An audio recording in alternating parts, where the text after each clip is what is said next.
تو دوست احباب شکوے کرتے ہیں جی ہمارے کام پورے نہیں ہوتے، اٹک جاتے ہیں،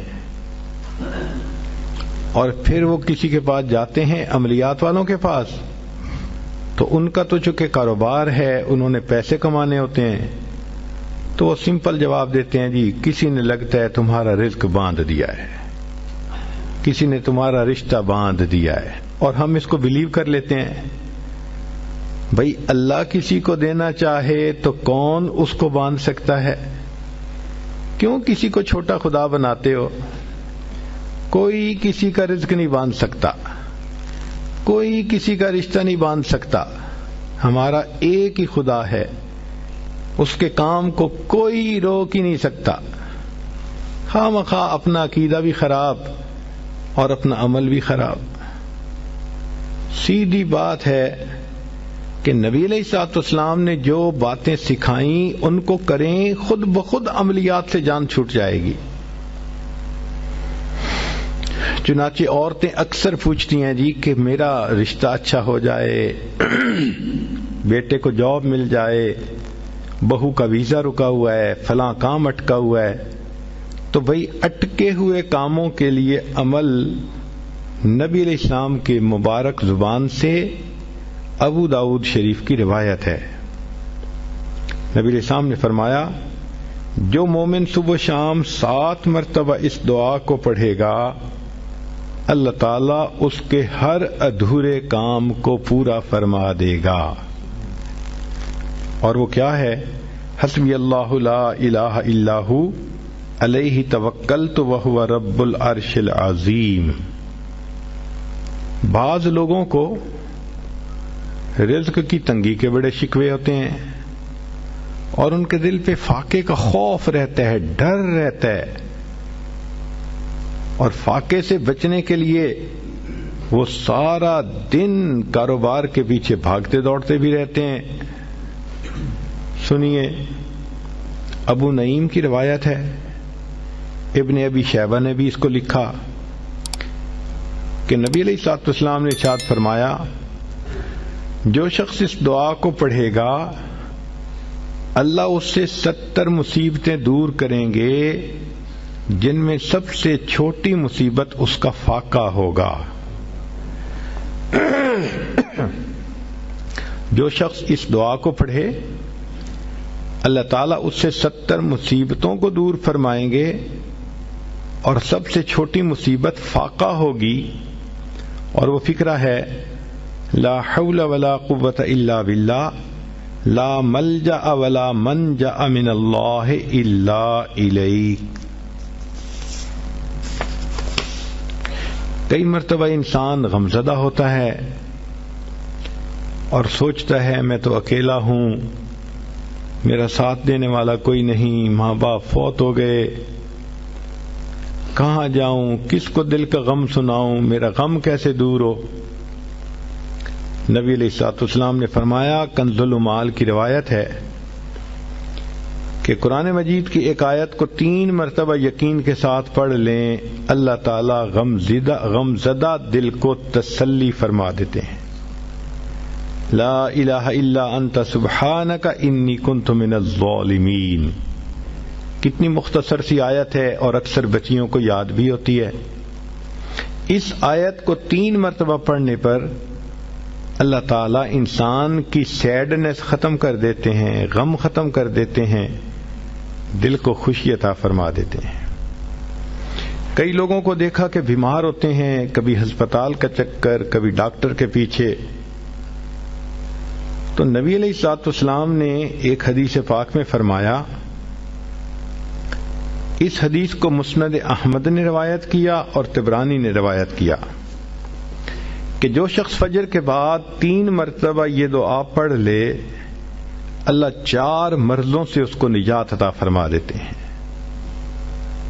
امید ہے کہ مستورات توجہ سے یہ بات سنیں گی اور اس کی اہمیت کو ذرا سمجھیں گی کہ جو شخص فجر کے بعد 3 مرتبہ یہ آیت پڑھ لے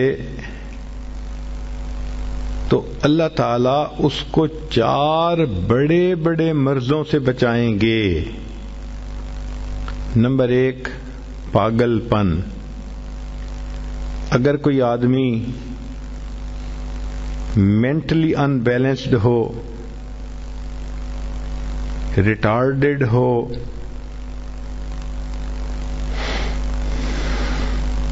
یا جس بندے کو چیزیں بھول جاتی ہوں یا چیزیں یاد نہ رہتی ہوں،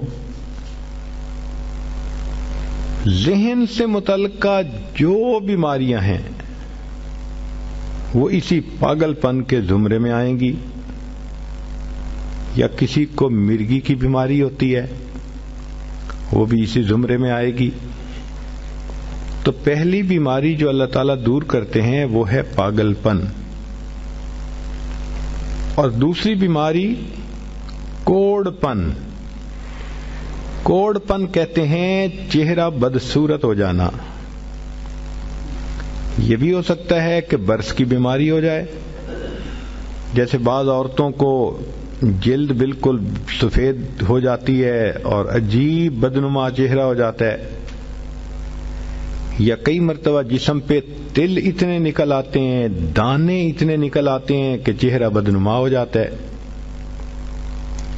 یا چہرے پر داغ پڑ جاتے ہیں کالے رنگ کے. تو چہرے پہ داغ پڑیں، چہرے پہ دانے بنیں، یا چہرے پہ برس کے نشان پڑیں، کوئی بھی چیز ہوگی وہ اسی کوڑ پن کے زمرے میں شامل ہوگی جس سے کہ چہرہ انسان کا بدصورت ہوتا ہو. یہ بیماری بھی اللہ دور فرما دیں گے.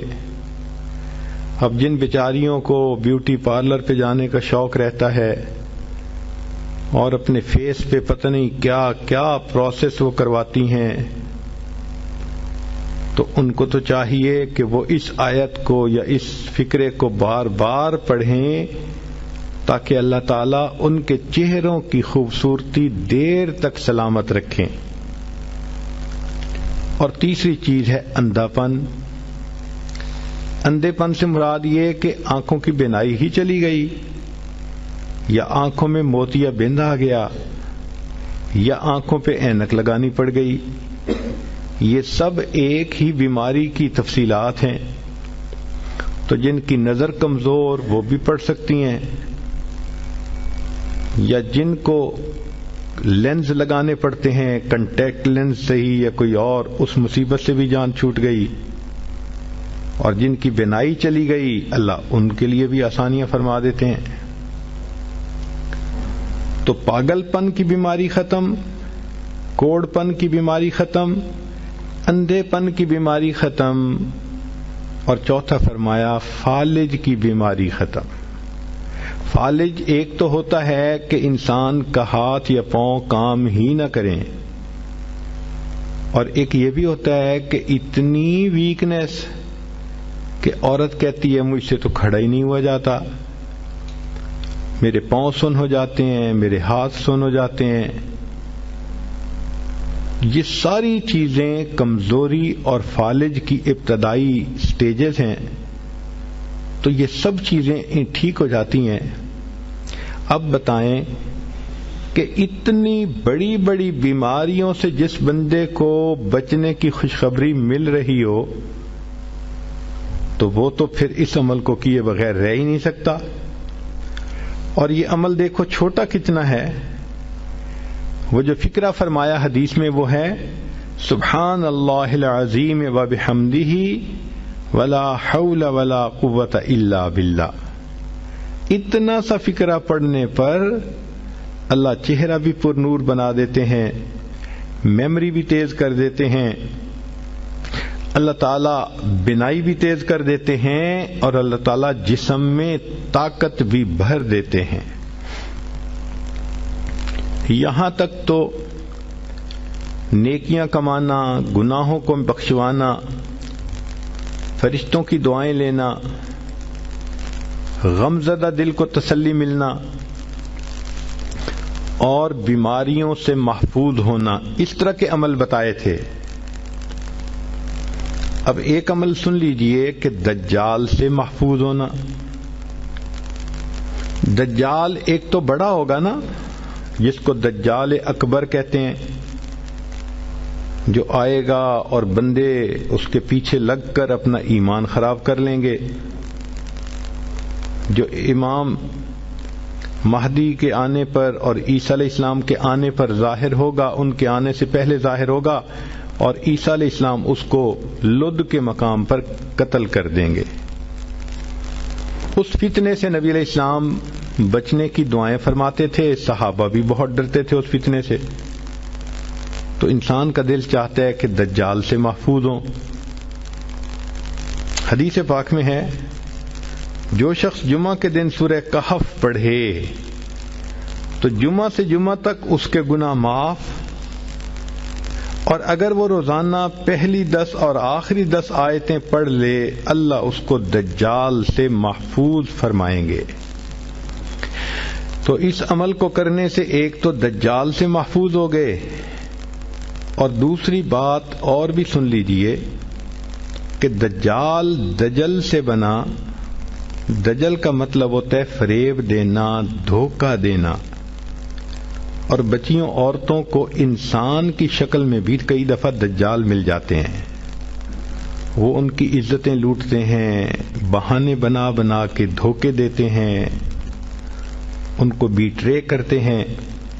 تو اس عمل کے کرنے سے عورت بچی ایسے دجالوں سے بھی محفوظ رہے گی۔